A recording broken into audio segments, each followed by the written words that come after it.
Hello, Christopher. Hello. How are Hello. you? Hello, Dad. Good. How are you? It's about 10 p.m. in Kazakhstan, Ah, and it's and a blizzard right now. okay, so I just wanted to bring you on and to speak about what you're seeing and doing in Kazakhstan, and then talk about some of our adventures in past years when we visited Russia and Moscow and Kazan and Kiev and meeting Pope Francis in Rome. And I guess I wanted to start by saying something. Right here, I'm holding in my hands something very important for your life. This is a diary from 1943, and it is your grandfather. And here's your grandfather with me All right, behind. let's make you full screen so Oh, everyone can okay. see it. Yeah. All right. Let's see what I can do here. Okay. So this is your grandfather, your grandmother, and me. Now, I bring that up because the journal that I showed of your grandfather was in 1943 was a time when he was thinking of becoming a priest, and then can we come back and bring you back in? Yeah. Thank you. And if he'd gone on to become a priest, I wouldn't have been born. And even I toyed with the idea. I meditated on what the priesthood meant. And if I had become a priest, you wouldn't have been born. And so I wanted to begin by the very fact of your birth and ask you, uh, how do you conceive of the fact of a soul coming into a body and living? And how does that impel you through your life? That's a great question. I didn't expect that question right at the beginning of the father and son podcast. But I guess I do believe that we have a soul, and I do think that each soul is unique, and I am grateful that I was born. So, So am I. apart, yeah, Yeah, apart from that, yeah, I think I think each of us has a unique life purpose, and we are all here to fulfill that, and we've been, given that by each of our, well, I've been reading a little bit of, not maybe a proto-Christian philosopher, not Christian but proto-Christian, Marcus Aurelius, hmm. uh The who, yeah, is kind of the last of the five good emperors of the Silver Age yeah, of Rome. He ruled from exactly, 161 to 180 AD, and yeah, exactly, he's of course the star of the film Gladiator. yes, that's right. And he has a great quote in the Meditations of Marcus Aurelius where he says the soul becomes dyed with the color of its thoughts. So I've been thinking about that quote a lot recently, and I remember being young, being 5 or 6 years old, and you talking a lot about that. You talking a lot about the fact that each one of us has a soul, and each one of us is a unique emanation of the universal of the universal soul, if you want to call it that, or whatever you want to call it. But we all The have kind of a creator. unique, yeah, the creator. We have a unique imprint. So, so yeah, and then Do you recognize who's in this picture? I do. It's very, very cute. You must be about 45. I'm probably about 8, and Luke is probably about 4 or 5 years old. Yeah. Very cute. I wonder where that is. I wonder where that was taken. I think it might be a swimming pool in Charlottesville, Virginia, Ah, possibly. nice. Or else, Those are okay, good so, times. and then you guys got a little older. Yeah. Yeah. Well, we did a lot of traveling. Luke and I actually did a lot of traveling in the part of the world where I am right now, which we can talk about either today or another later podcast. But yeah, Luke and I both um, were very yeah we both had a very unique upbringing, I guess you could say. Well, no, I'm going to go right back here then. We, Where we I was started. going to show, I was going to try to show the Trans-Siberian Railroad, and you could just mention that. Didn't you take? I don't I so actually I don't think I have that in this particular presentation, but yeah, if you Luke and I, my brother Luke and I had our great trip on the Trans-Siberian Railroad, which I think we should, yeah, I think I'll just talk a little bit about it this time and maybe go more in depth next time. But I was 23, turning 24, and my brother Luke was 19, and yeah, no, must have been 20 years old. And we took a long trip. We started in Beijing, where our childhood friend was living, and he had been staying in Beijing for about a year and a half. And we didn't really have any idea of how or what we would encounter on the way. We just had an idea of going from Beijing to uh, Europe over land, and that was To kind of how it all. That was how it all started. That was the first. That was the first time that we. That was the first time I was ever in Asia, and that was the first time that I really got an idea of the part of the world that I'm living in now. But obviously, you and I traveled a lot in Russia, and I actually studied over a summer in St. Petersburg during university. And yeah, over all those years, you had an interest in Russia, and you had an interest in kind of the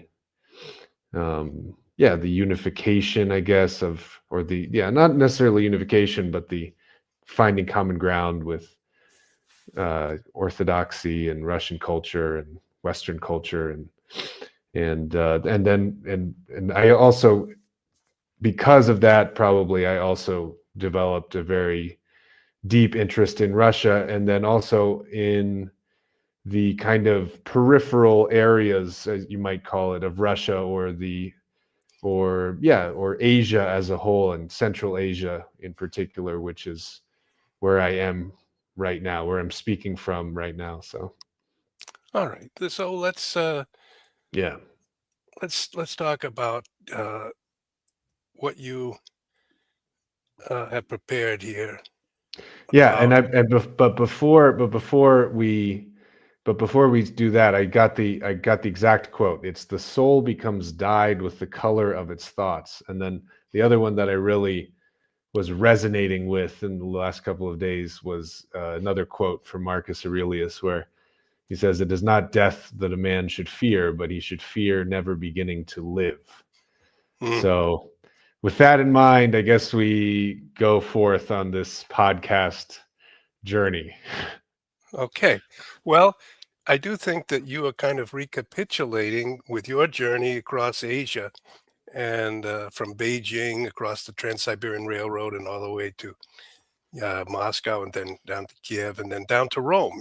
I was in Rome and you Yeah, visited me and we stayed in the Doma Santa Marta with Pope Francis. that's right. And Yeah, he greeted you and thanked you for you played some music for him on your guitar.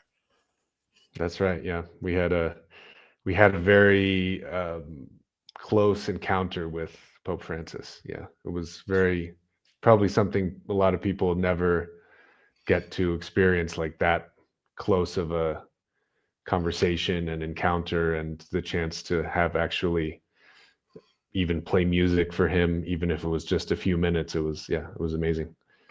And what did So, what did you tell him about traveling on the Trans-Siberian Railroad and the Russian soldiers? well, the thing that happened on the Trans-Siberian Railroad was that we were getting on a train. I believe it was from Ulan-Ude, which is a city in kind of eastern Siberia, and it was an entire day's train ride from Ulan-Ude to Irkutsk, which most people just know as a territory from the board game Risk, but it's actually a pretty medium-sized city in eastern Siberia, slightly to the west of Lake Baikal. Anyway, so we got on the train, and we were in the third class because we didn't have too much money to buy a first class or even second class ticket. And so we were just traveling as in the local style in the third class, which is called Platskartny, and basically open seating, bunk beds. And you buy a Platskartny ticket and you get two bunk beds, or you get one bunk bed, but Luke and I were together, so we got two. And so we got, oh, somebody just said, yes, Chris, I played that board game. Yeah, everybody knows the territory of Irkutsk and Yakutsk and Risk. So we got on the train, and I remember Luke had a really bad stomach bug. He had been, Oh, I think you had eaten horse meat in yeah, Mongolia. yes. We had been trying some of the local fermented horse milk products and stuff like that. So it was an adventure. It was a gastronomic adventure in all senses of the word. And so we get on the train, and he's just lying in bed, and the guys across from us are very young guys. They're maybe 19, 20 years old, about Luke's age, a little bit younger than I was. And then we just started talking with them. They noticed that we had, Luke was just lying in bed trying not to throw up anymore. And I was speaking with them, and they said, where are you guys from? And I said, well, we're actually from the US, and we're traveling across Siberia as far as we can get. We're trying to travel all the way to Europe. And they said, oh, that's interesting. They said, we're in the Russian army. We're actually just returning. We're on leave from the Russian army, and we are trying to get back to different places where we live. I think one of them was from a city called Bratsk, which is famous for having a dam, a very large dam. A couple of them were from Irkutsk and Krasnoyarsk and places in Siberia. And I think they were coming from Vladivostok. I'm not sure, though. But anyway, they had an older guy who was about 40 something, and he was a big, scary looking sergeant, I guess, if that's the right rank. And he came in, and he said in Russian, he said, "А вы что, вы немцы?" And it means, what are you? What are you? Are you guys Germans? And I said, "Нет, нет, вы не немцы, мы американцы." So I said, "We're not Germans, we're Americans." And he said, "Oh, okay." And then in Russian, he said, if you were Germans, then we would probably have a problem with you. We have a whole train ready to fight anybody that is trying to mess with the Russians here. So he was a tough guy, but we were very, we knew how to get on the good side of people. We were nice, and we were always able to make connections and kind of ingratiate ourselves with people Well, during our travels. So I'm we ended glad. up actually playing a lot of Russian songs and American songs in our guitar. And that was a fun, but it was a little bit of a scary moment because that guy was that sergeant, I think he was so intimidating. And All right. yeah, and I still remember that. It's a very salient memory to this day. And what you But you said you played guitars and then they asked you to play. yeah, they played their Russian, different Russian songs, that, like, old folk songs and popular songs, and even some, And some then famous modern songs. And then, my brother and I had some American songs that we those were our go-to songs that all we right, so played everywhere that we went. there was music making on the Trans-Siberian Railroad between two American boys Yeah. and several Russian soldiers, also young. Yeah, and it was, I mean, it was interesting. It just, I think, there's that story about the Christmas armistice, or the Christmas ceasefire In in World War 1914, One. World War One, they stopped fighting Yeah, on Christmas, yes, and they got out and yeah, talked to each other.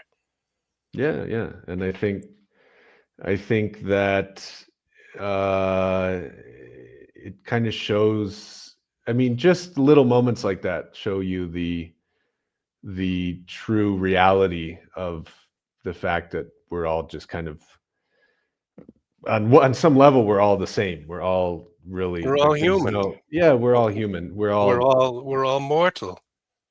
exactly, yeah. We have a common experience of being souls in mortal bodies. Yeah, and we all do have a common thread that connects all of us, even no matter how different it seems that we all have a kind of common So you think language, even, so you which think is, yeah. being human, being Homo sapiens, you think trumps ethnicity.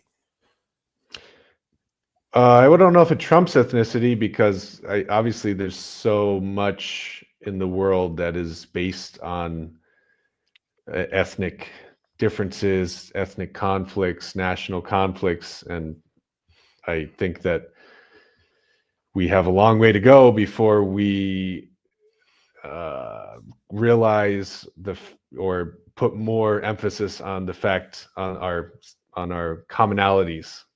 So I do think it trumps it if you reach a certain level of experience, and you do travel maybe and see things like other trips that you and I also have taken. I think we experienced other moments that kind of drove home that message too, that we're Okay, all the you, you, same. But you're on the train, you're playing guitar, you're speaking with Russian soldiers, and you get to Kazan, and you meet Dmitry Kafisov, and who, yes, who was an ex. R.I.P. Rest in peace. He passed away, Yeah. but he was a bear of a man. Yeah, and yeah, and I actually have all the photos, but I don't have them on this particular presentation. But I'll bring them. I'll put them up for next time.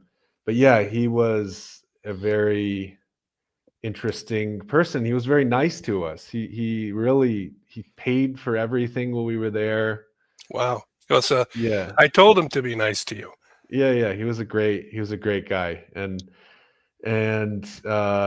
but I think he was, he had an interesting personal life too, but Mm. he was kind of a larger than life figure in his home city of Kazan. But he knew all the history. He knew every single, detail of the icon of Kazan, and the history of the different wars and battles between the Tsar of Russia and the Khanate of Kazan. Sometime in the 1500s, I think the Tsar, the Russian Tsar, or the Russian state Muscovy, conquered Khanate of Kazan, and he was telling us all of that. But Kazan was obviously interesting because it had the well, it had, I think they kind of presented as having three different religions, which would be Christianity, Islam and Judaism, but it's about 50% Russian Christian and 50% Muslim. Yeah. And So I remember meeting Dmitri back close to the year 2000, and I said to Dmitri, yeah, yeah.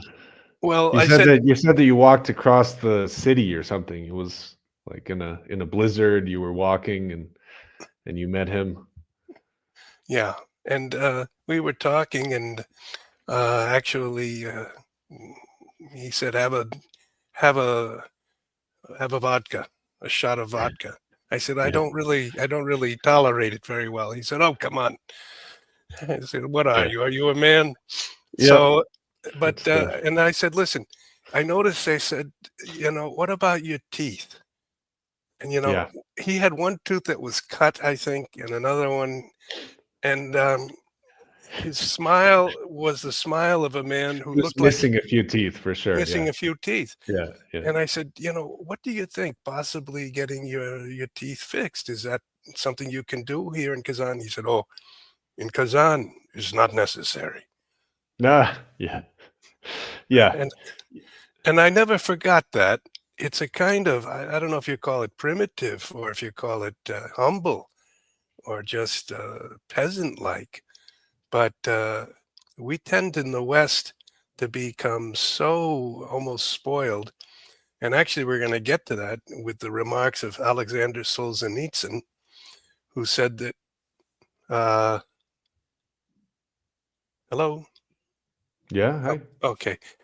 Uh, who was a prisoner in the gulags of Russia, a famous writer, and you've been studying his work. And by strange fate, I too was present when Alexander Solzhenitsyn, in June of 1978, in Boston at Harvard and Cambridge, gave the commencement address for the class. And I was there in the rain, and heard him say that we look towards the West and towards America as a land of the free, a land of independence. We hope that we could learn from you. And we found that you were so enfeebled by your attachment to materiality and to material goods and to pleasure. And I've got that already prepared for later in this podcast. But you met Dmitri and you went on to Moscow, and then I think you went down to Ukraine, and Ukraine is very important right now. And you met various friends of ours, Lydia and Konstantin Segoff, and you went outside of Kiev to the little village of Lishnia. Yeah, And you said something happened there that was almost a mystical experience. yeah. I think there's been a couple of mystical experiences in my own life, but yeah, that was a great uh experience of being in the liturgy and having a several hours of chanting, Yeah. and it But gets you into you told me it was all there was a priest and a group of older women, yeah, and you and Luke. yeah, yeah. I was reading some of the chants because you have to go for 2 hours or 3 hours. That's the whole length of the liturgy on certain days. It's several hours long, so you have to you know you do it one piece at a time. So I was doing a minute or two, and then the women would do it, and then they'd come back and say, oh, can you give us a little break and do this one. So we were all we were going through all of the liturgy. So you were praying and singing in an Orthodox liturgy, a boy from America and from the Catholic Church was in an Orthodox church in a village in Ukraine, and this was the year 2013 in the Yeah, summertime. yeah, This was before the events that have now, saddened the whole world, which is the war yeah. between And Ukraine and it was really the last.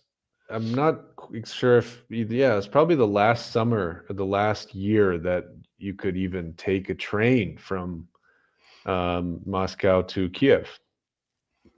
because the well, yeah, almost the last year, because the Maidan was in, well, the Crimea was in 2014. Yeah, in the spring of 14, right out. Yeah, Yeah, Maidan was right. late 13 and in the beginning of 14, and then Yeah. the government fled. And so I think all of the normal, transportation, flights, trains, and all kinds of connections between Russia and Ukraine after Maidan and after the Crimean referendum were just off. So yeah, we were one of the last. That was one of the last times where it was kind of the train. We just went straight from Moscow to Kiev, and then that was not possible to do after 2014. So And then everything in changed. this little village, people lived very simple lives. There were just trees and bushes and wooden houses, and you walked down the streets, and people offered you, I think, drinks from Yeah, their what? yeah, yeah. There was a lady called, I think her name was Melania, funnily enough. But anyway, so there was Matushka Maria and Matushka Melania, something like that. I can't. Maybe that's right. But anyway, we went to one of their houses. They had us as a guest. Luke and I went as a guest, and she made this very strong kind of liquor, moonshine style liquor, from the cherry tree that she had in her backyard. So she would get the cherries. She would, I guess, take the pits out, and she would, pound them and make them into a kind of juice, and then she would ferment them, and she would do this all by hand in her house. And it was very, it was good. It was interesting to drink that, but it was one of the strongest things that I think I've ever, one of the strongest drinks I've ever had in my life, just from that, that Well, Ukrainian, I yeah, think the that Ukrainian village. that's called 200% proof or something. Yeah, exactly. Um, Exactly. I think that's what they drink to get them through the winter there, because I the know winter you there is drink, about yeah, five that or 6 months long. gives you a little fire in the belly. Yeah, exactly. But Lets you when you were sleep at night. so when you were singing that song, you told me you've had some experience almost of distancing yourself from terrestrial reality. Yeah, I think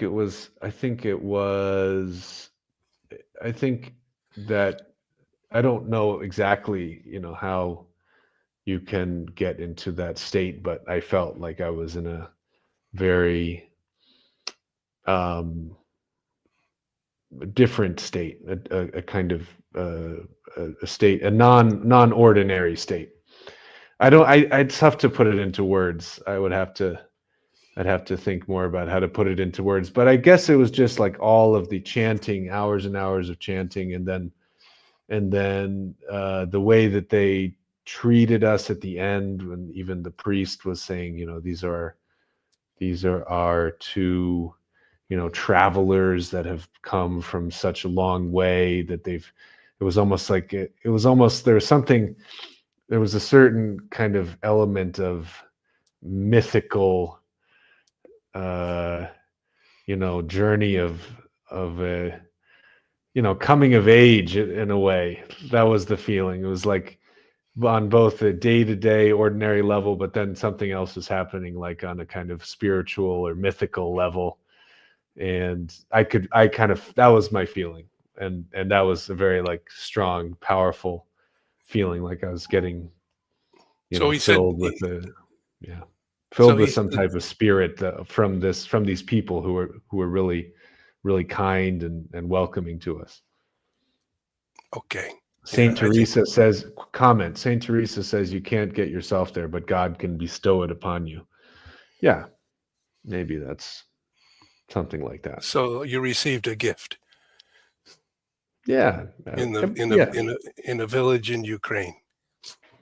Yeah, yeah. I think it was. I think I think that I think that there are a lot of, not that I disagree with the comment. I think the comment is mostly correct, but I think also like the circumstances that surrounded it, like how welcoming everyone was, how the community, how kind of beautiful the community was in how they lived together, and then the chanting, and then the way that they were just doing this for hours and hours, it kind of allowed for that type of experience to organically arise. Maybe Okay, you know what I'm talking about, maybe well, not. I do, but I mean, the words of the priest. I think he said, "Here are two young men or two boys who's who have come to us from far distant lands, right? Yeah, And yeah. and they've joined us here in prayer and thanksgiving, and they've sung with us. And there was some moment there where you felt part of a larger community, and you'd been so tired from night after night of sleeping on the rolling train. Yeah. So yeah, it was almost was it a Garden of Eden experience?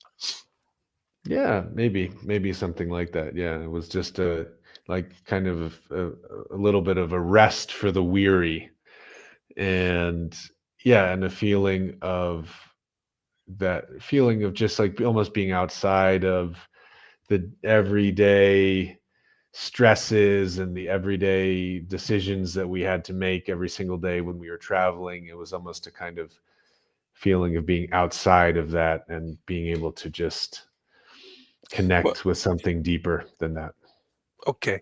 So we've been wrestling with whether we could have a podcast and go on weekly, perhaps, and we didn't know what we would call it, and we decided we would call this Father and Son. But you had another name you preferred, Castaway on the World Island, and I'm thinking of the Yeah, I like that. I do like that name. Uh, yeah. Anyway, sorry. Go ahead. no, and so a castaway. You were traveling. I mean, we're all pilgrims in a sense, and you were traveling and you finally found this moment in a village in Ukraine where you were at peace and you felt sort of accepted and you weren't concerned with the ordinary stresses. But we'll get back to this question of the castaway, but I wanted to also mention that you came down to Rome and I met you there. You came to Termini and we went into the Vatican and then we met Pope Francis, and Pope Francis heard some of this story about the soldiers and the playing of the music. And what did he say about the music?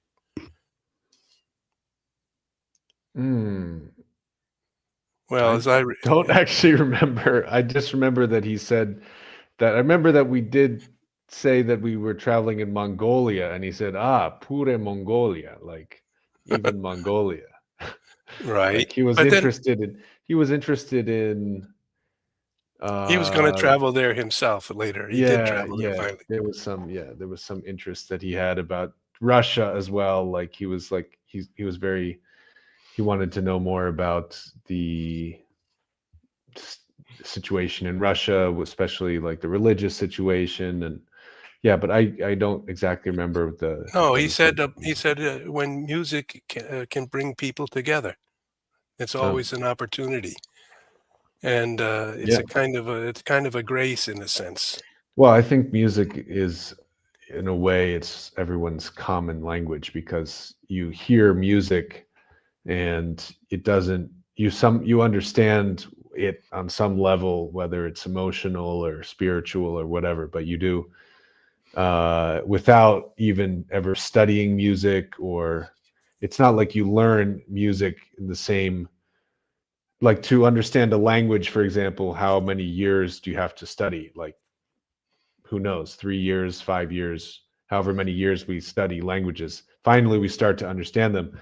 But with music, there is a level of understanding that you have just innately. So that's why I do think that it's a common language for, on some level. I again, like, I don't have, you know I don't know what is occurring when you listen to music, like in your brain or whatever is happening. But I do think people really uh, resonate with music in a way that they don't necessarily resonate with anything else. It's just a common thing that we all have, and that's why I wanted to bring the guitar Yeah. on our trip, because I wanted to not seem like a kind of American spy, CIA or whatever. Just I didn't want to be suspicious. I wanted to just be,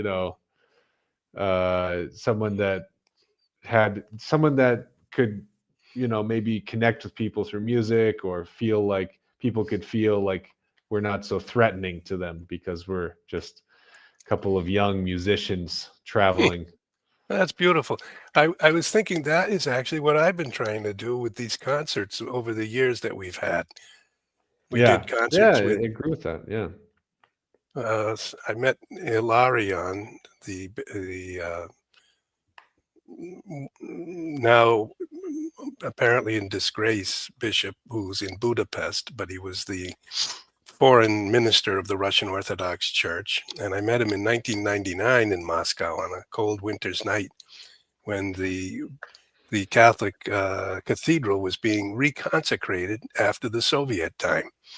And Archbishop Tadeusz Kondratowicz was the bishop there. He'd been there almost alone throughout the 90s, trying to restore the Catholic Church in Russia. And with Poles and Filipinos and others who were there, very few Russians, because the Russians of the Russia are almost entirely Orthodox. And Cardinal Sodano, the Secretary of State of the Vatican, came up, and for some reason, I had been an old friend of Archbishop Thaddeus, and someone writes here, Lark Song. That's a musical name. Agreed. I am a musician, compose sacred music, and vocalist. That's wonderful. I appreciate you being with us, and I hope that what we're doing here can somehow we have an idea that we're part of a longer chain. Okay, Richard Jesse, you were in the Lord's time, Chris, in the Lord's time. So Richard has a kind of providential view of human life, even the bad things that happen, the sicknesses and the diseases. If we somehow embrace them and unify them with the suffering of the passion, they can become meaningful and even fruitful. Gloria Patri, music can unite. Okay, that's the point. Yeah, music can unite, and a lot of things can divide, and suspicion can divide, and treachery, and exploitation, and a family can be destroyed, or a family can be united, and a nation can be destroyed or united. And the theme that we really wanted to get into in this podcast was that all the sorrow now that we're seeing almost 1 million men killed in Ukraine in the last 2.5, 3 years. It's 3 years now, isn't it? Yep. No, it's 3 years in February. Yeah, Yep. February 24th. And our new president, Trump, wants to immediately end the war. He said he'd do it in one day, but he hasn't yet. Okay, Michelle says music is known as the universal language of mankind. It connects through cultures. Michelle, that's precisely, we're trying to take an end run, as it were, in a kind of religious sense, but also in a very simple human cultural sense. We want to use music and try to bring unity and try to stop war. And we tried it that night in 1999. They placed me in the front row, and the man who sat next to me was Hilarion Alfeyev. And he was just an archimandrite, not yet even a bishop. And within a couple of years, he was made a bishop, and then he became the foreign minister of the Russian Orthodox Church. And then he was also a musical composer. And by strange coincidence, his birthday is July 24th. And Christopher, when is your birthday? July 24th. Okay. So Hilarion asked us to put on a concert of his music in Rome. He wanted to give a gift to the Roman people of the Passion, according to St. Matthew. So we tried to raise funds and collaborate with him to bring an entire Russian orchestra and choir by airplane to Rome and to sing. This was in 2007. You were just finishing high school. Mm-hmm. And that group then came in the fall to America. And those were the days when we talked about Russia as a country the United States could be friendly with. We even were talking about a kind of almost collaboration. And everyone can see clearly that there's a lot to do on the planet. And if we would work together in peace and harmony, we would build up vineyards and homes and mansions and gardens and fountains. But if we keep bombing and destroying and putting dust in the air and radiation, we're going to bring misery to all of us. Okay, CW. Music has a quality that is eternal, as if the language,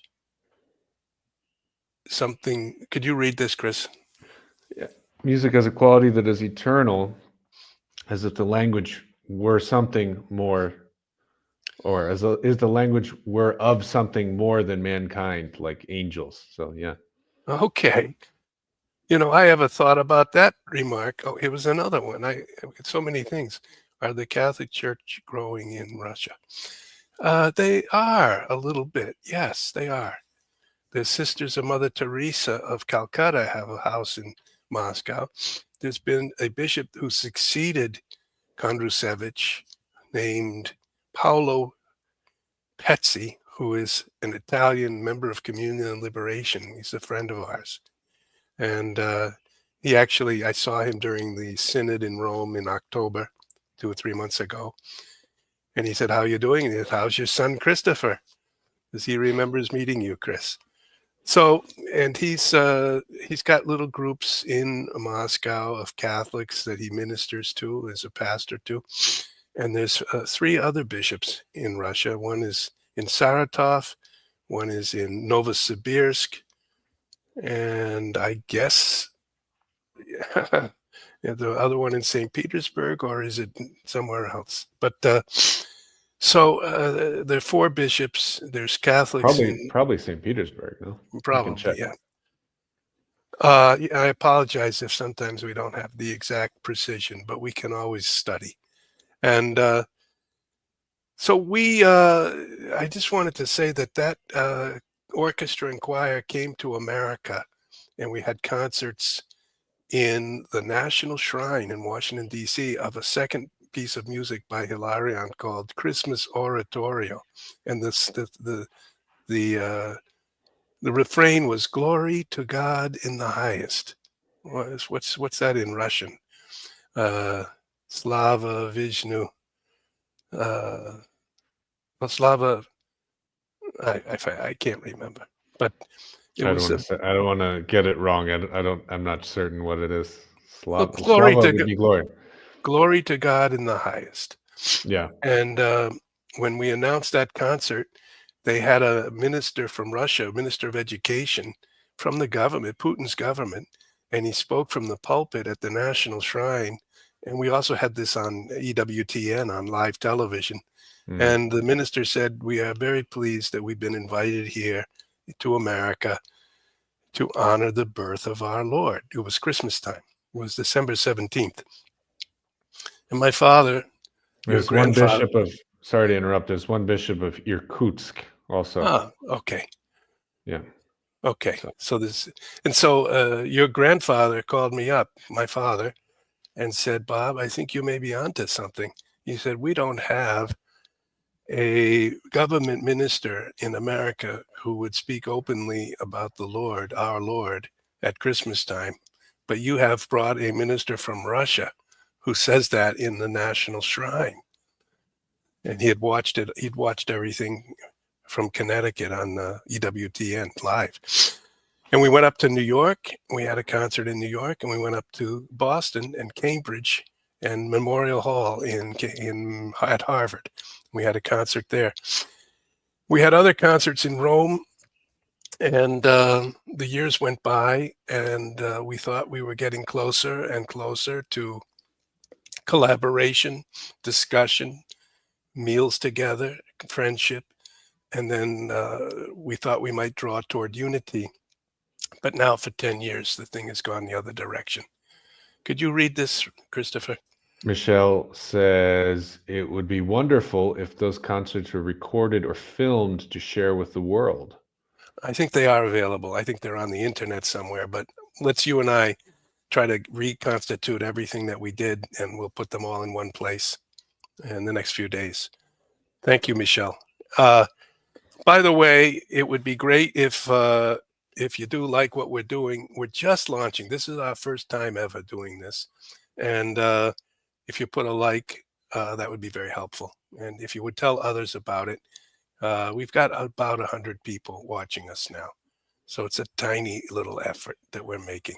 But that orchestra and choir was in Sochi in, I think, 2016 or 17 at Christmas time. And they were going to go to Syria to sing in a concert in Palmyra in Syria. And their airplane took off from Sochi, and a bomb went off, I think, or something happened, exploded, and the plane went into the water, and everyone was killed. So that was the same orchestra. The same orchestra. Probably some members had changed, but the conductor was a Russian general, and I liked him very much. He was a very kind man and very focused on music. He'd gone into the military, but he was a musician.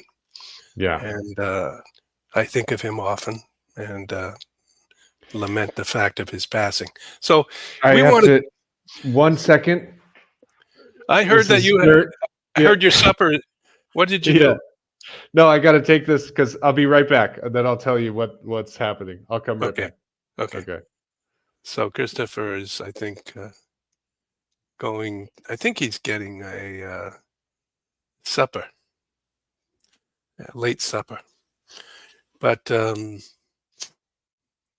don't know. Let's see, we got the couple remarks here. John B. Before the revolutions of 1917, which overthrew the Russian Empire and led to the establishment of the Soviet Union, Russia was colloquially known as the House of Mary. Thank you, John. Yes, that's true. They had so many churches dedicated to the Virgin Mary that they were nicknamed the House of Mary as a whole nation. They had Mary, the Mother of God, Mary, the Tender, Mary, the Bearer of God, Theotokos, and focused on that moment in history of the incarnation of the eternal Word in her own womb, and then her birth, the giving birth. So it was a Christian country.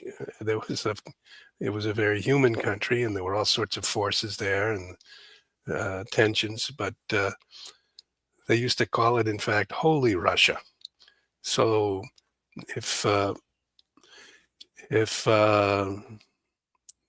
Rick Jesse is correct, and God's will is providential in all ways, what Russia has passed through has been a tremendous suffering and tragedy as it became entirely communist.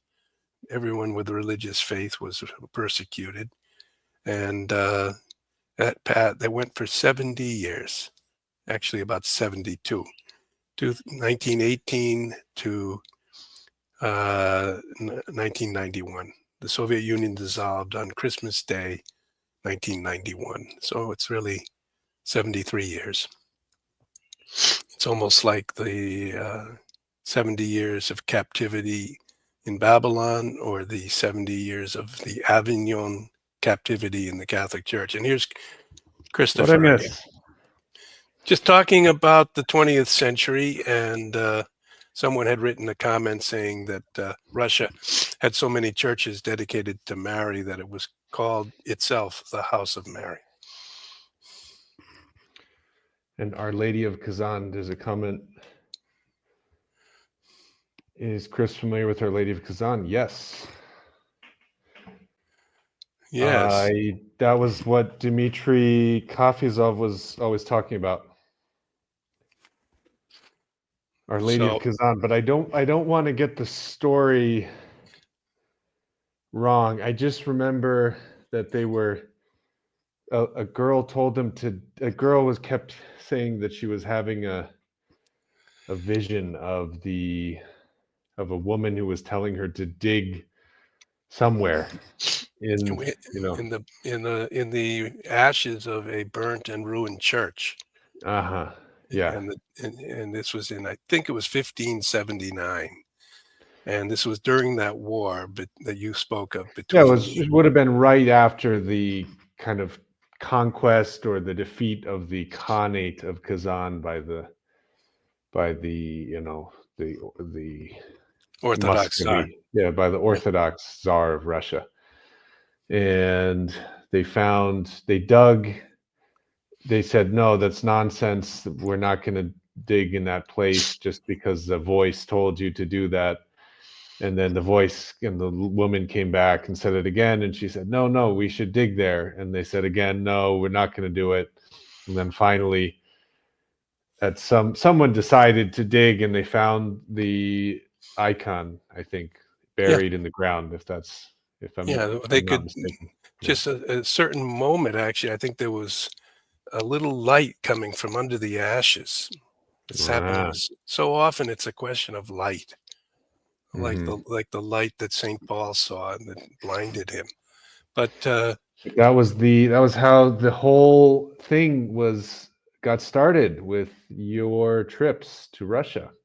yeah, well, because I guess we should talk about those a little bit. well, we could, but we had all these slides prepared, and now we're not going to even get to them because we've gone on so long. Let's run through the slides and keep the Yeah. trips for the future, because at least Okay, great. this is something we prepared. So, Let's do it. Let's go through the slides and well, where are the talk slides? about the world island and the geopolitical axis of history. Okay, you just narrate here, and then when you finish commenting, I may say something, and then we'll go to the next slide. Okay, so All what are we right. looking? Well, right now we're looking at the homeland of the Indo-European peoples. So I'm teaching here in Kazakhstan. I'm teaching at it's a university here. It's pretty highly ranked university. You could think of it as the Harvard of Central Asia. Oh, really? Uh, But not Maybe. in. I hope Harvard, of course, has become so woke that it's almost embarrassing. But No, maybe it's just nothing here. I would say Central Asia is much more conservative in many ways than even Russia. So, hmm. uh, but and and yeah. and Kazakhstan and where you are is just about at the very center, at the top, above the red line, or a little further to the right. Yeah, it's further to the right. So far to the right, you can see this lake. The top right, you see the Lake Balkhash, and Almaty or Almaty, however you want to pronounce it, is the former capital of Kazakhstan. Still, probably the major city of Kazakhstan, and the new capital is Astana, or as they say here, Astana, and it's further to the north. But And that's where Bishop Schneider is the auxiliary bishop, Bishop Athanasius Schneider, whom we've also met. yeah, yeah, and so basically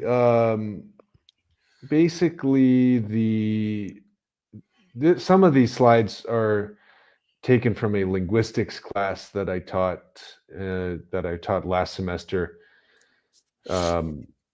A little bit about historical linguistics and language families, and if anyone is familiar with linguistics, the idea of language families is that languages such as the most commonly known one is Romance languages, obviously, like all Romance languages, like French, Spanish, Portuguese, Italian, and Romanian are all descended from one ancestral language or proto language, which was in that case Latin. And actually, though, there is very strong evidence that almost all European languages, as well as all Iranian languages, as well as all North Indian languages, as well as all Slavic languages, are all descended from one common proto-ancestor language. And those would be the Proto-Indo-Europeans. So the Proto-Indo-Europeans 5,000 or 6,000 years ago lived somewhere in the area of modern, Caucasus mountains, and then they slowly spread out towards Central Asia, and then and you can kind of a lot of this has been established through archaeology and through comparative linguistics, comparing different languages and language families. But even languages like Armenian are also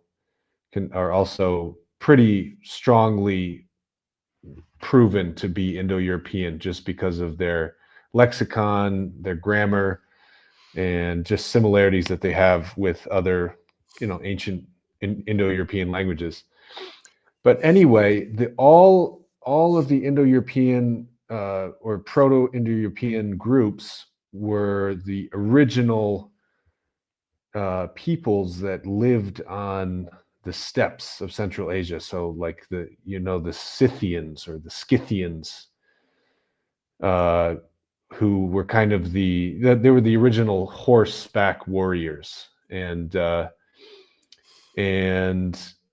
they basically entered into Europe. And actually, this is even before any commonly known history like Roman Empire or ancient Greece. This is about 2,000 years before that. And the only non-Indo-European language that is left in Europe is actually Basque. So every single other language, well, that's not quite true. The Hungarian is not an Indo-European language. Also Estonian and Finnish. Those are three. Those are in the Finnish is in the Finno-Ugric family. Hungarian is in the Uralic family. But those three are actually distantly related to each other, and they're from a later. It sounds Yeah. like there's two ideas though that are conflicting. One is that this posited homeland was between the Tigris and Euphrates, or near there and above Mesopotamia. And then the other theory is that it's far more to the east, and they all came from the east, different tribes. Yeah. And that seems to be the Huns, the Finns, and then this is much earlier than the Huns for sure. Okay. Well, okay, let's go forward then. But actually, nobody really knows where the posited homeland is. That's why it's posited. It's not established, Okay. So we have Indo-European tribes, and then every language that is spoken in Europe. And Basque is kind of the remnant of what they say was another language that was spoken. But that would mean the Basques. And of course, Ignatius of Loyola was Basque, and so was Pedro Arrupe, the head of the Jesuits 35 years ago. So there's something tenacious in the Basque. Yeah. In the Basque people that they never actually, switched over to an Indo-European language. So what we're trying to get to is you as a castaway on the world island. Yeah. So just to give an idea of, I always like to give a kind of linguistic overview. So we have Indo-European languages, which include all, even Russian as a Slavic language. Then we have Turkic languages. So in Central Asia, the main languages that are spoken other than Russian, well, Russian is kind of the lingua franca of Central Asia because Central Asia was part of the Russian Empire since about the 18. Kazakhstan was basically brought into the Russian Empire in the 1840s.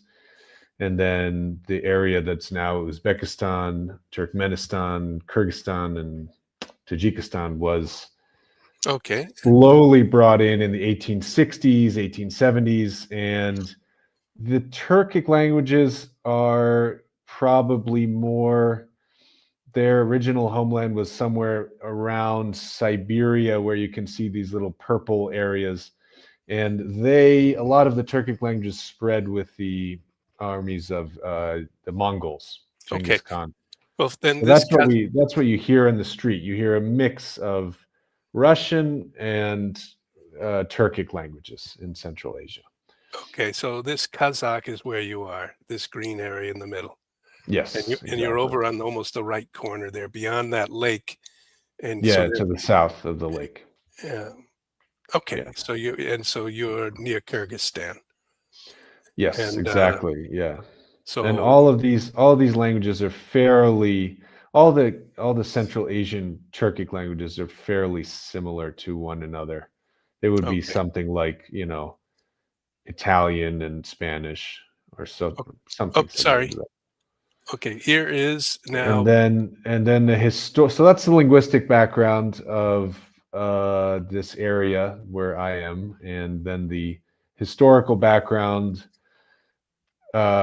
starts obviously with the Indo-European nomadic tribes, but also with the Persian Empire. So this is the map of the Persian Empire in 540 BC during the Achaemenid Empire with the Emperor Cyrus.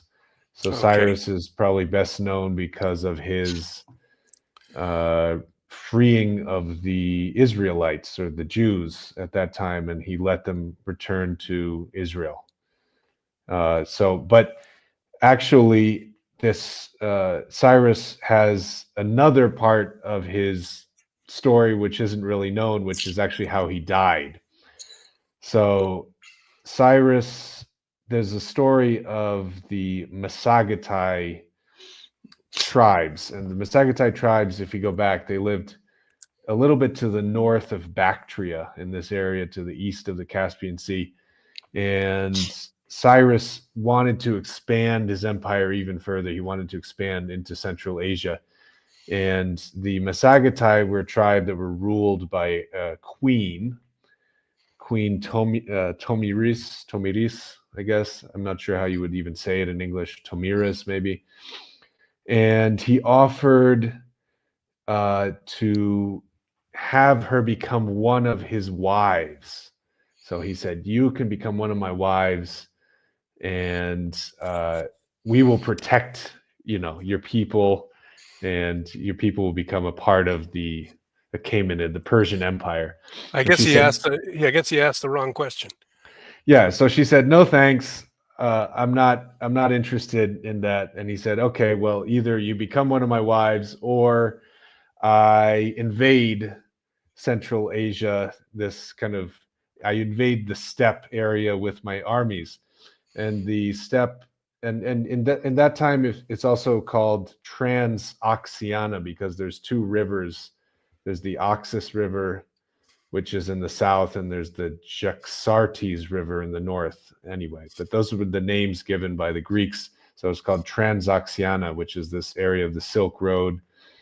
And the Persian army invaded, and they were actually defeated.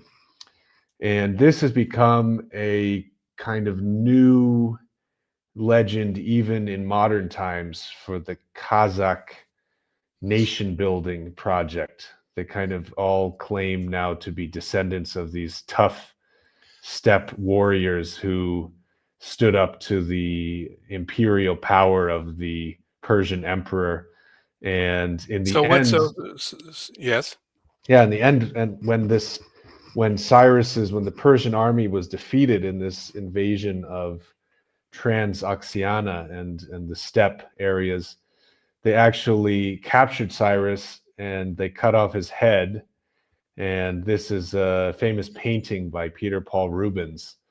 And they cut off his head. And I Oh, think the quote was from Tomira. She said, "Now you're so bloodthirsty. Now you can drink your fill of blood." oh God. But Okay.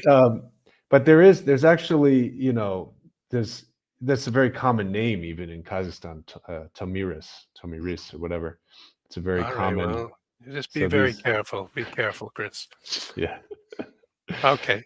And Now, then and so that but so that oh, was kind of the first attempt to have a um, empire across this area of, the Near East and Central Asia.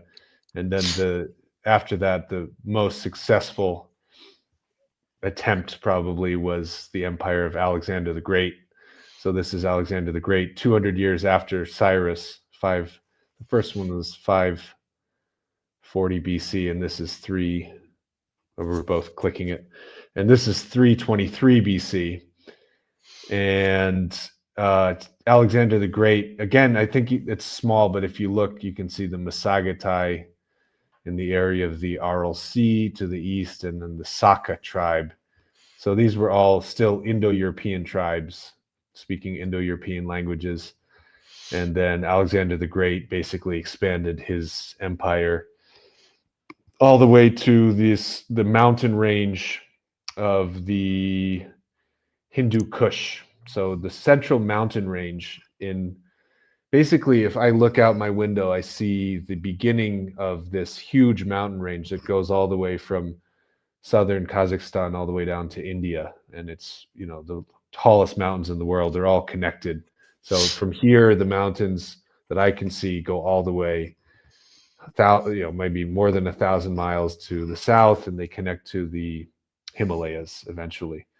And that was basically the expansion of Alexander's empire. And why are we talking about all this? Because it all kind of history just repeats itself over and over again. So I think this area, just because of geography and because of different, historical factors, is always an area that's been in the middle of different religions, different cultures, different nationalities, and um, and you can just see it throughout history. You can see okay. kind of it's always a crossroads, and then we have, Christianity also was actually pretty developed, pretty even I think the mother of Genghis Khan was a Christian, an Nestorian Christian. So people don't maybe know how widespread Nestorian Christianity was Well, in Asia. the most striking thing about this is those red dots all the Yeah, way. These are Christian monasteries and bishoprics, and they start in Turkey, and they go past the Caspian Sea yeah. and They past Armenia, and then they go across Western China, they and follow the Silk Road they basically. follow Yeah, the Silk Road. yeah, And then we have Mar Thomas, that's the Blessed Thomas, Thomas the Apostle, the Doubting Thomas. Doubting Thomas was believed, and tradition holds, that he went to southern India and yeah, that he converted, and that's still there today. They call themselves the St. Thomas Christians in Kerala. The Nestorian Christians were regarded followers of Nestorius, and he had kind of a heretical notion of he didn't have he was a kind of kind of an Arian follower of Arius, and that those Nestorian Christians had a tremendous influence, not a tremendous influence, but they reached China. The yeah, cop yeah the yeah. Copts And all of in these Egypt. settlements, or all of these monasteries or whatever the red dots represent, are different settlements and cities, which would be modern day, Kashgar in China, and some places in Samarkand. Samarkand, like in Uzbekistan, and yeah. So there was a large Nestorian Christian presence in Asia Oh, okay. So until, no. and then there was a lot of conversion of everyone to Islam after several centuries of the Mongols. Oh, So actually, that's why it's almost like waves on a beach in a way, because the Christian you know missionaries were coming across Central Asia, and then there was the Mongols, and then Islam is washing across, and then the Russians brought Christianity, Orthodox Christianity back. So the cultures kind of come and go, and this is always a kind of place okay. where So there's different cultures meeting and mixing with each other. okay. So let's go to the next slide. And who is this guy? And what is this map? Do you know who this guy is? Alfred Mackinder. Yeah, I'm not sure if it's Mackinder or Mackinder. We probably should have checked that. Hmm. But anyway, yeah. So what do you know about this guy? Well, he looks at the world and he says there's a central sort of figure here, which is Eurasia. All of Asia, all of Europe as one big landmass. And then there's detached slightly from it Africa. Africa is pretty close. And then far away is the Western Hemisphere, North and South America, and also Australia. And so he says that the chief geographical feature of the world is this world island, which is Yeah, the World Eurasia, Island. the Yeah. world island. And he said these other things are not so important. Yeah, he was saying, he has a quote. I don't know if yeah, here's the quote. So the quote is from, I believe, 1904, when he wrote this book, The Geographic Pivot of History. But he was also very much involved in the negotiations in Versailles in 1919 to establish kind of different small nation states in Eastern Europe to be a buffer between Germany and the whatever new entity Russia was going to become, whether it was going to be, Soviet Russia or white Russia. But his quote is, "Who rules East Europe commands the heartland. Who rules the heartland commands the world island. Who rules the world island commands the world." So this is kind of the basic. This is almost the inception, or the first the first founding, the first beginning of the study of the field of geopolitics. So he almost invented the field of geopolitics, modern geopolitics, in a certain sense, because he tried to build a framework for understanding why different nations are in conflict with each other, or why they might fall, or why they might slide into conflict, and how maybe you could prevent conflict.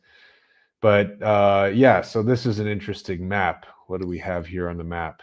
Well, what I see is the whole Roman Empire. It's this yellow area which starts up in England, France, Spain, North Africa, Italy. They never got beyond that red line, and they finally reached Yeah, Iraq. And the whole Roman Empire is tiny in comparison to this thing called the Heartland. Now, I realize that this Siberian territory is very cold and it's almost uninhabitable. And yet it's filled with riches of oil and gas and timber and gold. And it ends up in the Arctic Ocean, in the frozen yeah, ocean in the north. And yeah, then there's these other cultures. So that whole Roman Empire, the West, we call it. Then there's Saudi Arabia, which is sort of the center of the Arabic world. Then there's India, the center of the Indian world and the Hindu world. Southeast Asia is attached, and China is over there, sort of on the edge. And if you look at that crossed red section there, which he calls this East Europe, which is East the European area, plain. yeah, the East European plain, which is contested between the Russians and the Europeans in a sense, the Slavic Russians and the rest of Europe, and which was which Napoleon attacked and also Hitler attacked. And it's interesting that the very corner of that, the center of the corner, the bottom corner of that crossed area is Ukraine. The very center of that crossed area on the bottom left is Ukraine at the top of the Black Sea. So in other words, if there's a battle over Ukraine, whether or not the people battling know it, it would be the very center of the heartland theory of Mackinder or Mackinder. Yeah, so he basically 100 years before more than 100 years before this current conflict in Ukraine, imagined a scenario under which it would be very likely that there would be a conflict like the one that we have today, because he kind of understood the different, factors at play. Okay.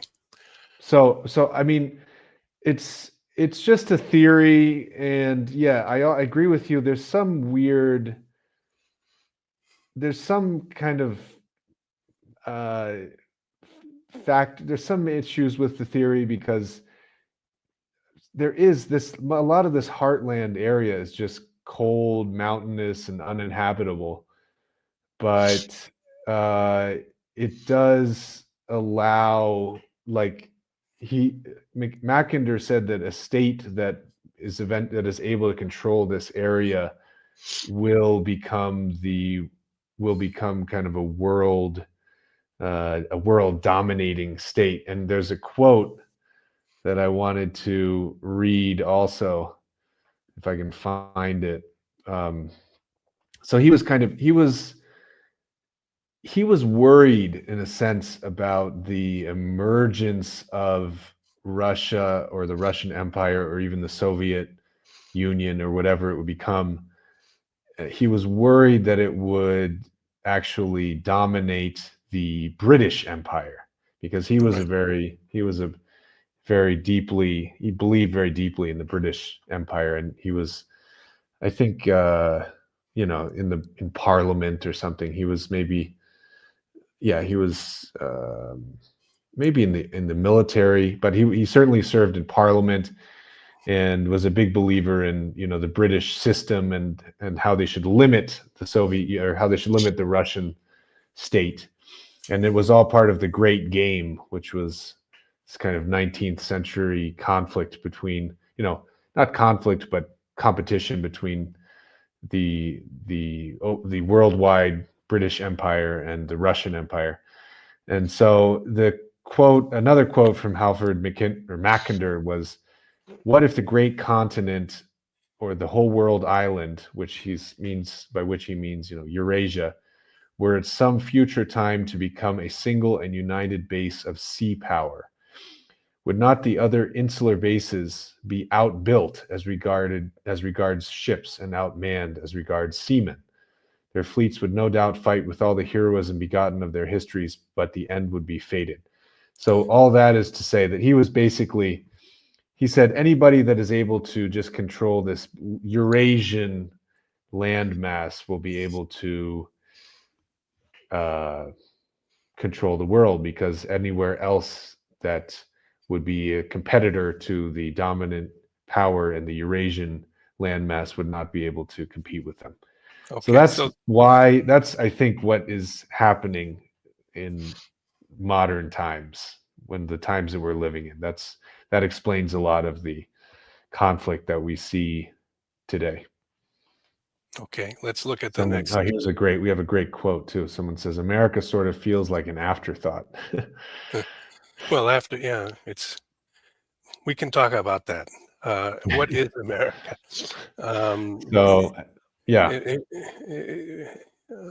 Gosh, I have a lot of thoughts about it, but I don't want to speak about it right now. Maybe that's for the next podcast. I mean, I do love America, and I think we can be great and have been great. But I Yeah. also think let's go back to this other one. Was Mackinder worried that Russia would be Catholic? Not sure. I don't know. I'm not sure what his religious views were. He was a kind of old style British, probably Episcopalian, Anglican. We can check though. We'll check We'll that out. check. Thank you for Let's that check now. question. Let's we got to proceed to the end here if we possibly can. Yeah, we got to wrap it up.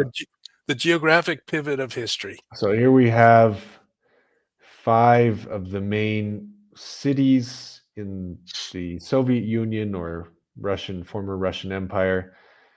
P for Petersburg, M for Moscow, K for Kiev, N for And Novgorod, N for Novosibirsk, and V for Vladivostok.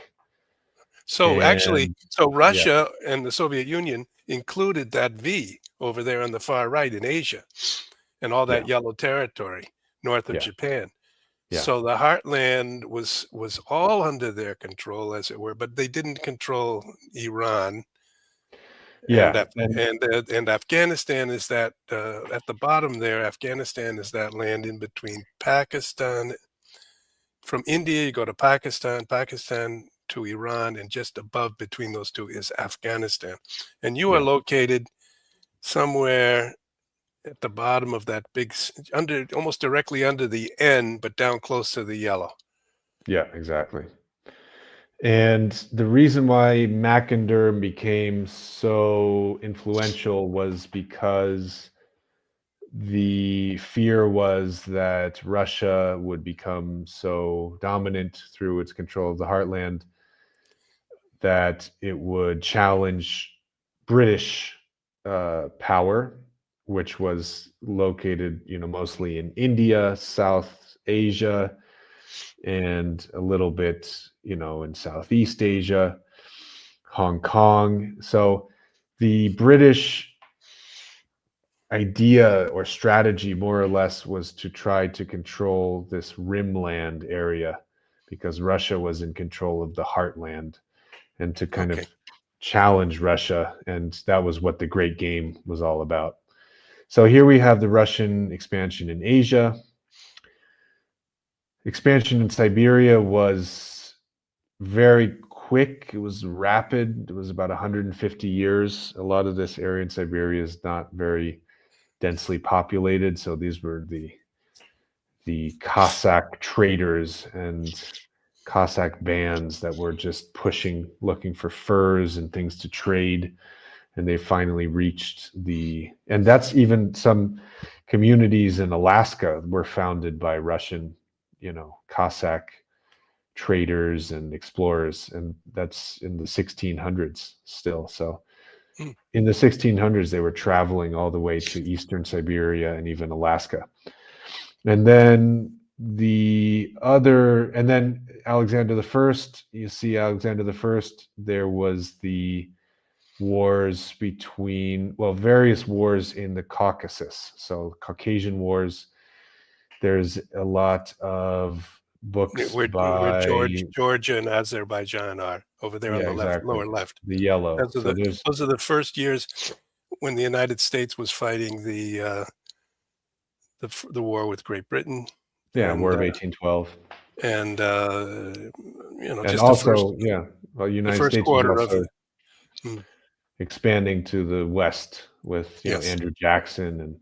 But about those wars, actually, Leo Tolstoy was in a Russian military detachment during that time, and he actually wrote several stories. I think, yeah, he wrote several of his novels are set in that time, and that's the setting, the Caucasus Wars of early 1800s in Russia. And then there's the slow kind of expansion into Central Asia, which which was basically from 1835 or so to about 1885. And so it's about a 50-year period where they kind of took over all these old Silk Road areas and basically just brought them into the Russian Empire. So they did, before that period, they did not fully control the Heartland. They were not the dominant power in that area. It was kind of a lot of small, small khanates and emirates that were descended from older, empires that had kind of fallen apart. But then the Russian Empire expanded in the 19th century into those more heavily populated areas in Central Asia. So Okay, so that green area is Kazakhstan, and that's where you are. yep. And you're over on Yeah, the so that area, in Russian it's Verny, but Verny, that's the old name for Almaty. That's the original name for Almaty. that town there, Vierny, at Yeah. the bottom of the green area Yeah. is where you are right now. Yeah. Okay. Okay. So then we have. So the empire was expanding all through the 1800s with some difficulty, with wars, and yet Russian language was being spoken throughout this. And so the heartland was being taken over by the czars and the Russian Exactly, yeah. The kind of, empire. And yeah, these were the who are they? because they had a westernized army, they had kind of a westernized style of governing, and so they somehow, and they were building trains, they were able to just get everything very organized in order to take over these areas that were kind of not unified, and it didn't have the same level of modern technology that the Russian Empire had. So this is Nicholas and Alexandra, the last of the Romanovs,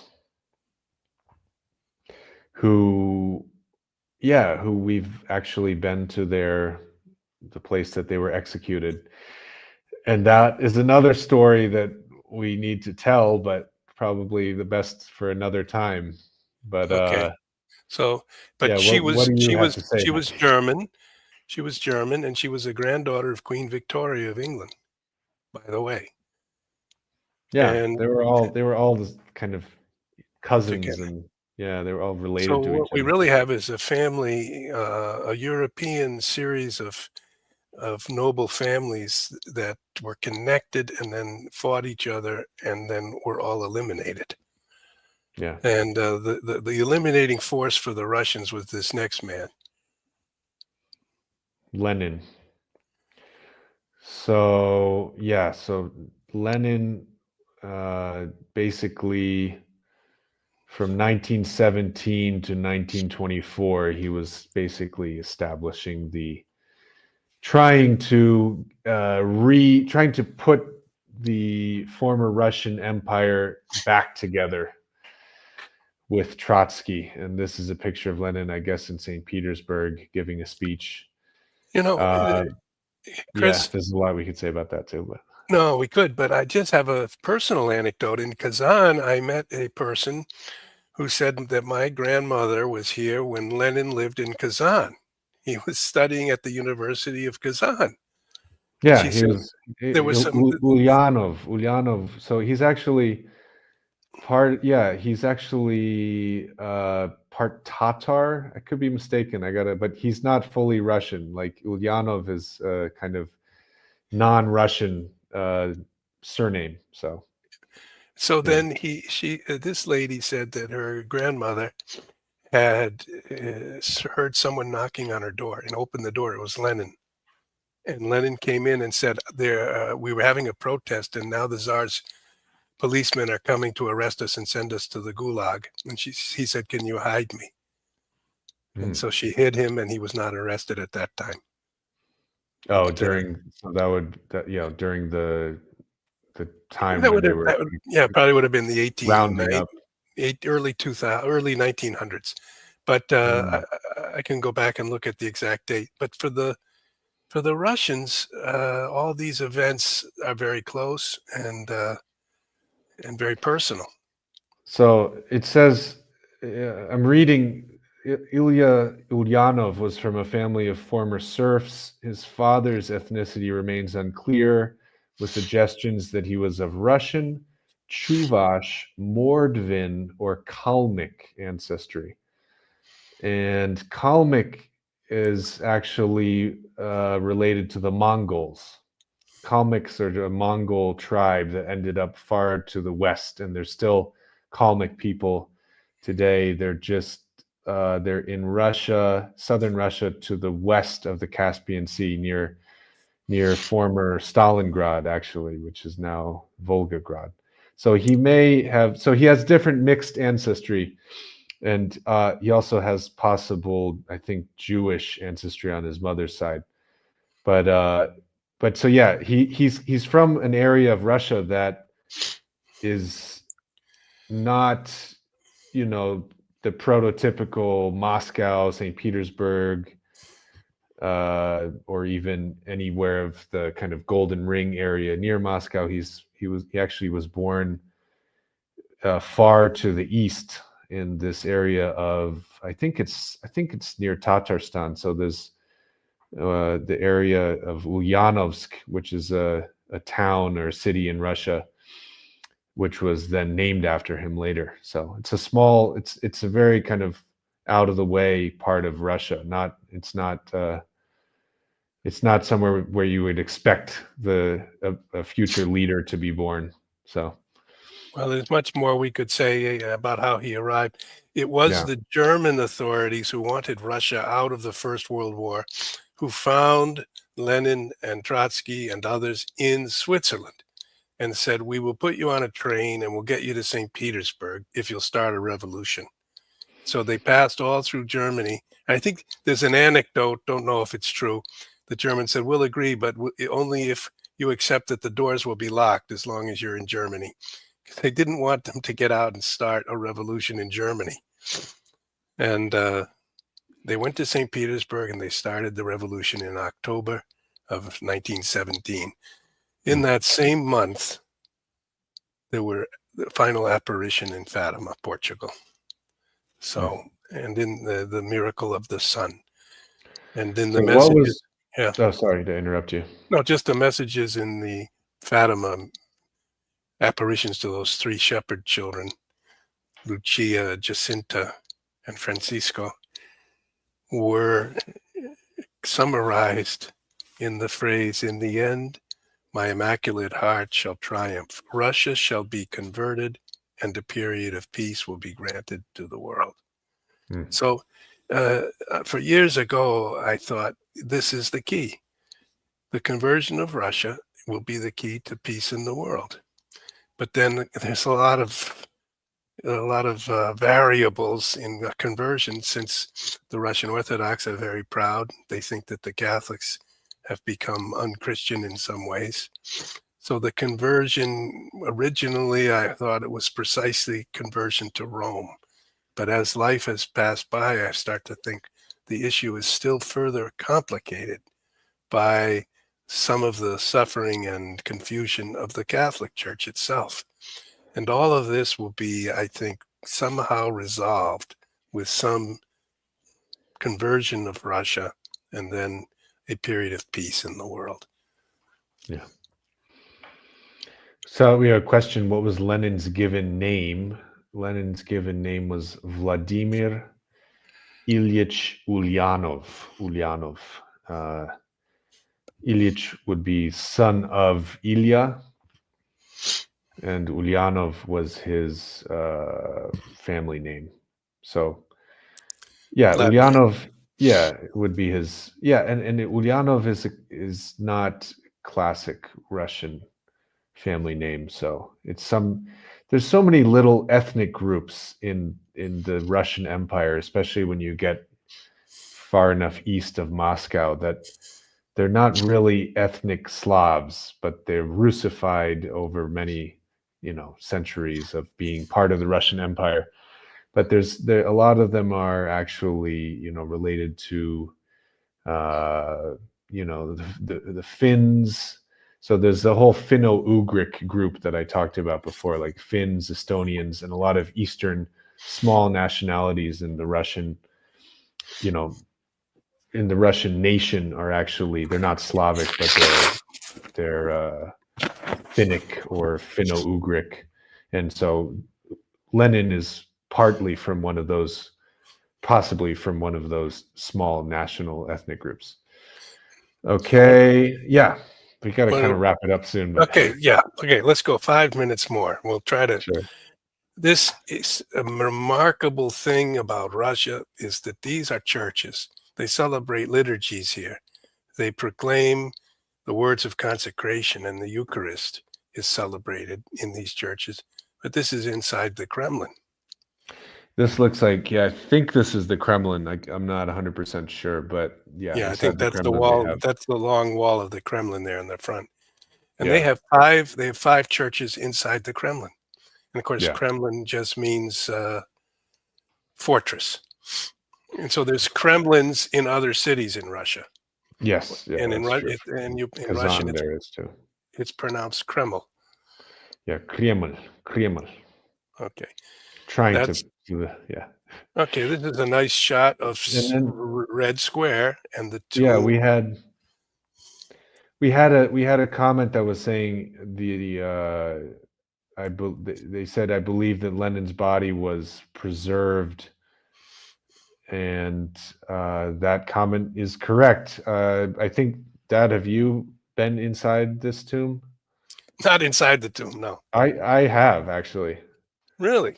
Yeah, yeah. It was very strange because you go in and you see, the kind of pale skin, and he's just lying there, and you see the face, and they keep it in whatever chemicals they're using. I guess formaldehyde. It's kind of like, Oh it's God! not mummified, but it's literally just preserved. It's In preserved. a bath of formaldehyde. Yeah, yeah. So it's Okay, so not, but so we're it doesn't talking about that decompose. because that is the tomb right in front of us there. This is the That's red. tomb of Lenin. Yeah, That's Red Square. People walk by. You and I have walked there many, many times. In the yeah, winter, it's quite cold. In the summer, it's quite um, pleasant. yeah. And It's nice in the summer. Yeah, this is a shot from the department store across the street from across the piazza from Lenin's tomb, and then behind there is the Kremlin. yeah. This is taken from this kind of the Gostiny Dvor, which is the main. No, not Gostiny Dvor. That's the other. This is taken from the GUM, which is the main Государственный national universal store. Yeah, So it's that's like on a the other like side. like a Yeah, big Costco. yeah, department store. No, Exactly. it's more than a Costco. Okay. Yeah, yeah. It's a fancy And department store. so this is the center of Russia, and at the center of Russia is now buried Lenin. And the Russians have to decide still today what to do with that communist period in their kind of purification of memory. Because what's That this? was the comment. I just found the comment. Is Lenin's body Yeah, preserved? Lenin's body is preserved with Yeah, some type of formaldehyde, we believe. yeah. It's the prison camps So in the yeah, Soviet Union, 1952. What is this, Chris? this was kind of one of the legacies of Lenin, which was the vast system of gulags, which were forced labor camps or prison camps. Political prisoners were rounded up at different, in different waves, and they were just shipped off to, could be anywhere, but a lot of them were in central Siberia. Some of them were in the Far East, and they even come from pre-Soviet times. So Lenin, the name Lenin comes from his, as we said, his original name was Ulyanov, but he changed his name to Lenin, which in Russian is a reference to the Lena River, which is the river in far eastern Russia, where you see this big circle near this big blue circle. So so Lenin actually served, I think it's maybe almost maybe a decade. I could not quite sure how much time he spent, but he was doing, labor in a prison camp in the Russian Empire pre-Soviet times. near the Lena River, and that's why he gave himself the name Lenin as he became a revolutionary So uh, communist. And so so, yeah, and so then we're getting to Solzhenitsyn, who right. kind of brought Yeah. this knowledge about this vast system of labor camps to the world at large. And Father Walter Cizek was also Yeah, a which prisoner we for 20 years, I believe, from the yeah, early 40s to the early 1960s, yeah. somewhere. And I think you were Well, talking, so he was in the first in Norilsk, I think, which is far north. So there's this little cluster. There's this island which you can see in the top of, up in the Arctic Ocean, that big island. I think it's called Novaya Zemlya, new land. Just to the south of that, there's a cluster of little blue things, and that's Norilsk, which is now a place where they mine nickel.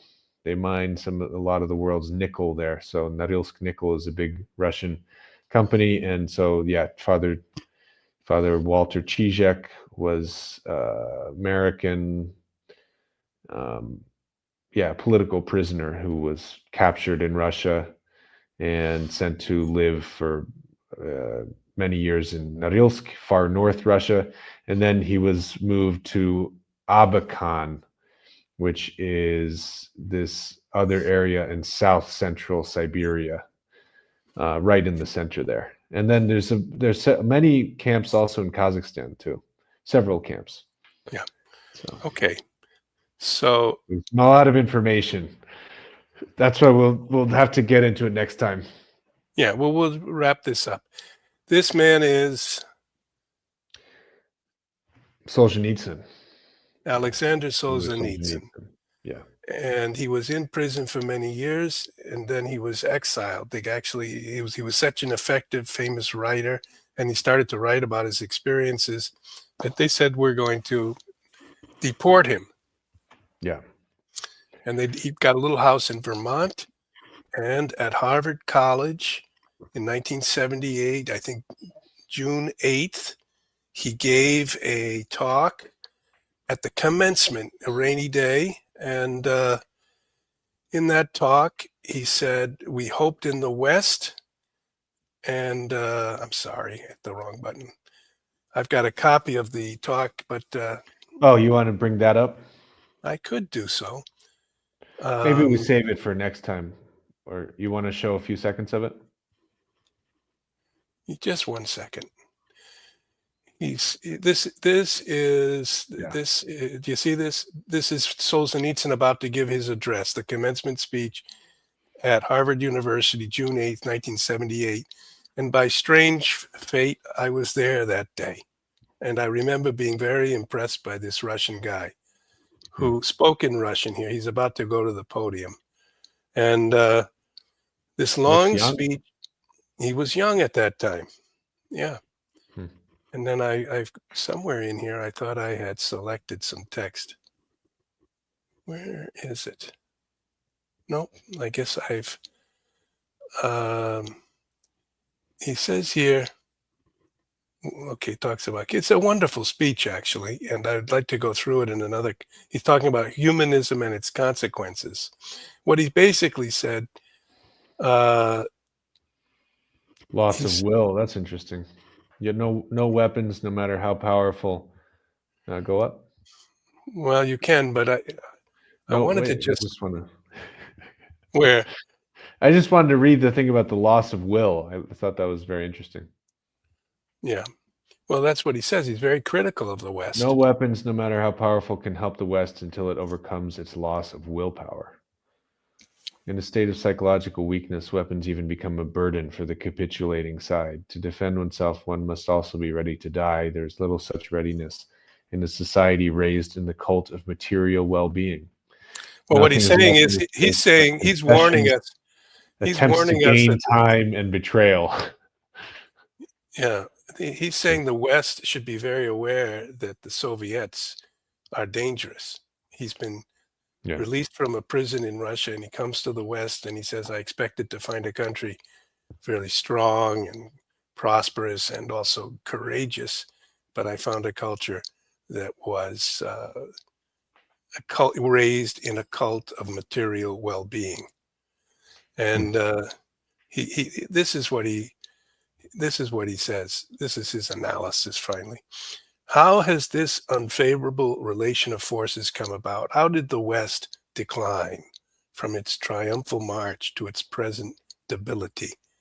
Have there been fatal turns and losses of direction in its development? It does not seem so.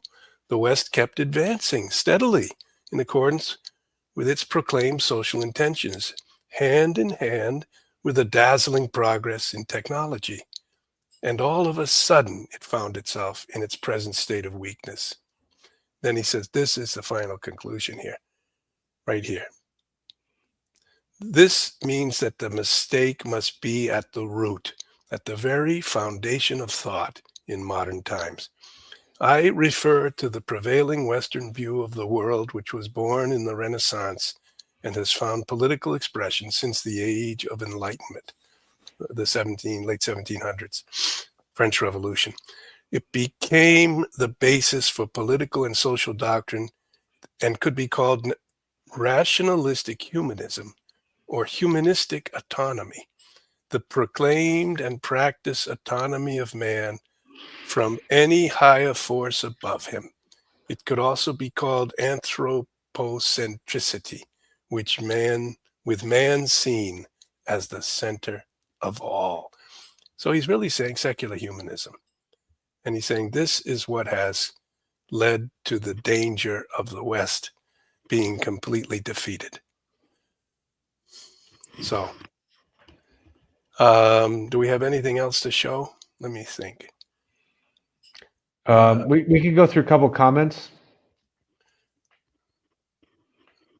Oh, that was my last slide. Yeah, the great game. We'll just read the. Oh, What do you want? read the last line and then take the question. So the great game. This is just related to this idea of a conflict between, the Heartland power and the Rimland power, and this author named Samuel Hugh Moffat wrote a book called A History of Christianity in Asia, and he said prior to 1500, the way from Europe to Asia was largely by land, but after 1500, it was largely by sea. It was around 1500 that both Portugal and Spain sailed to Asia for both the crown and the cross, i.e., for gold and God. Then came the Dutch and British as the East India companies.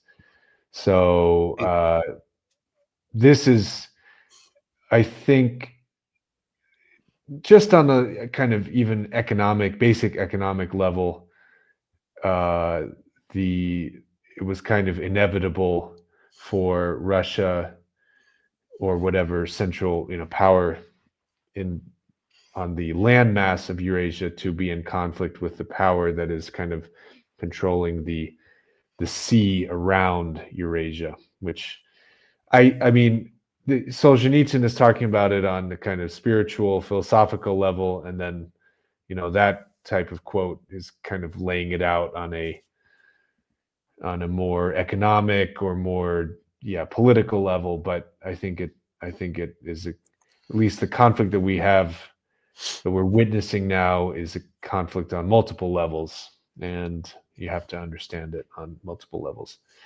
But okay, what was the we can comment? get deeper into it as we do more podcasts. Okay. There's several comments. What do we have?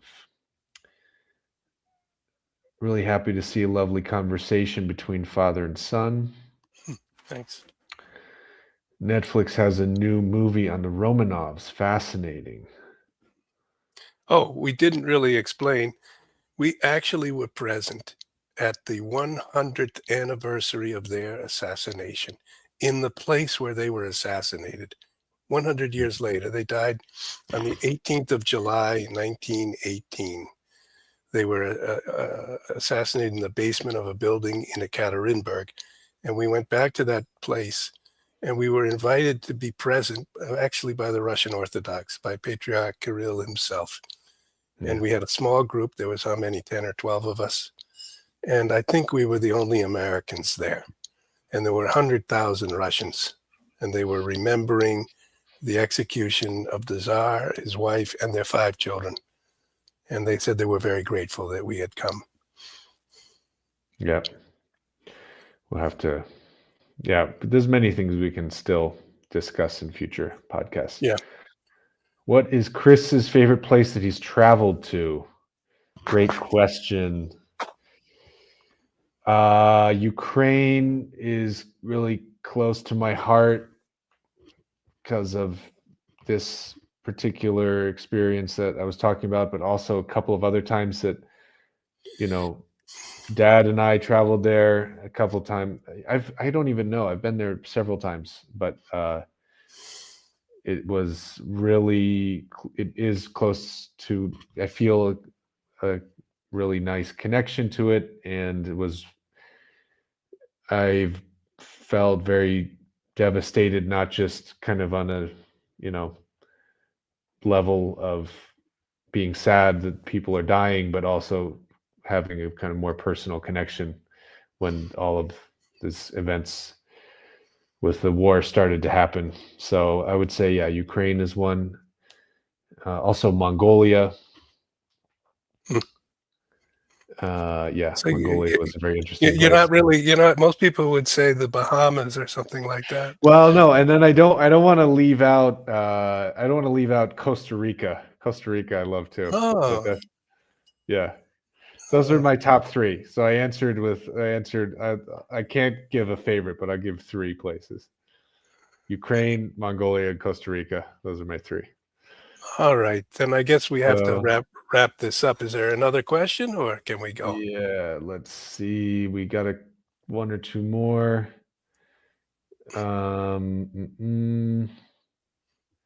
Let's see.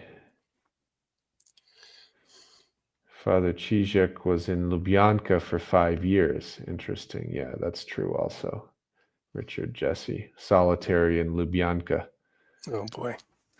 And Father Chizek's debriefing tapes, when he returned to America, he was talked to for about 5 days, for 8 hours a day.